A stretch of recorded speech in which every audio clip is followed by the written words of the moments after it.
आज हम बात करेंगे एमएस गोलवलकर की। आरएसएस के दूसरे सर संघचालक एमएस गोलवलकर की, उस व्यक्ति की जिसकी सोच आज की राजनीति में जहर के समान घुली हुई है।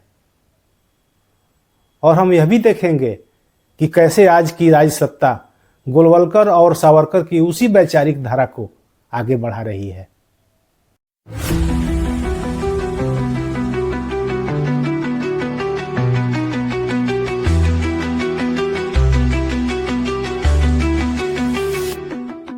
गोलवलकर को राष्ट्रवादी चिंतक कहा जाता है, लेकिन वे संविधान विरोधी, लोकतंत्र विरोधी और बहुलता विरोधी थे।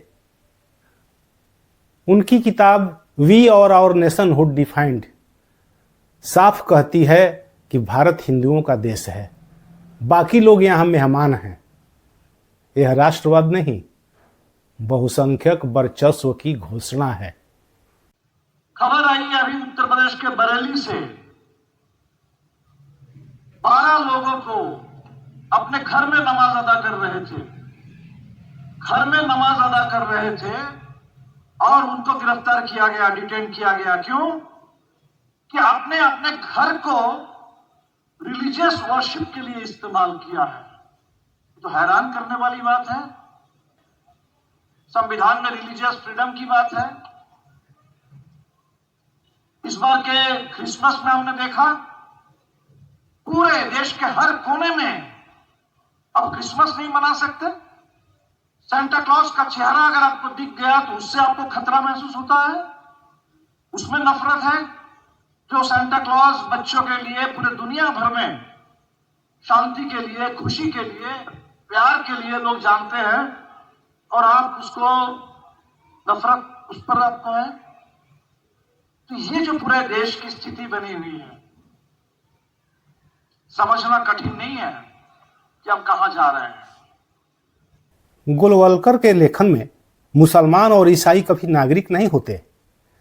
वे हमेशा आंतरिक दुश्मन, विदेशी निष्ठा वाले और संदेहास्पद बताए जाते हैं।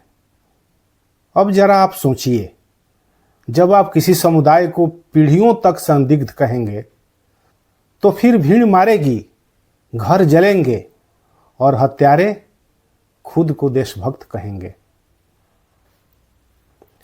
आज आए दिन होने वाली मॉब लिंचिंग कोई दुर्घटना नहीं, यह विचारधारा का परिणाम है। भारत, जहां हजारों सालों से अलग अलग समुदाय के, अलग अलग संस्कृति के लोग एक साथ रहते आए हैं, लेकिन गोलवलकर को यह मंजूर नहीं। वे चाहते थे एक भाषा, एक संस्कृति, एक सोच, यानी या तो मेरे जैसा बनो या देश छोड़ दो।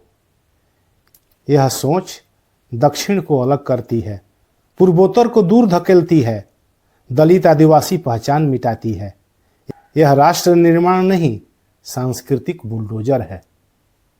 क्योंकि लोकतंत्र सवाल पूछता है, और गोलवलकर की नजर में सवाल पूछना अनुशासनहीनता है। असहमति राष्ट्रद्रोह है। आज यही भाषा सुनाई देती है।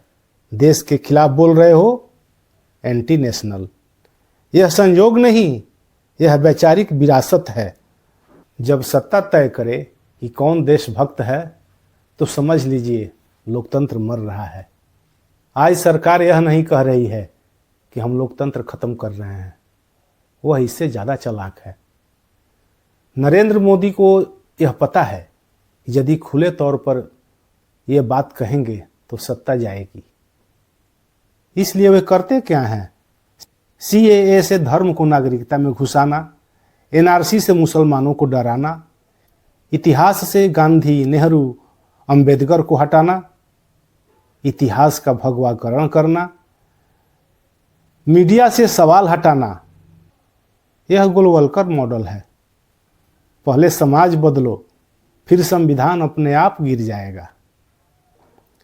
सावरकर का सांस्कृतिक राष्ट्रवाद और गोलवलकर की सामाजिक एकरूपता आज सरकार की नीति बन चुकी है। संविधान जिंदा है, लेकिन आईसीयू में है।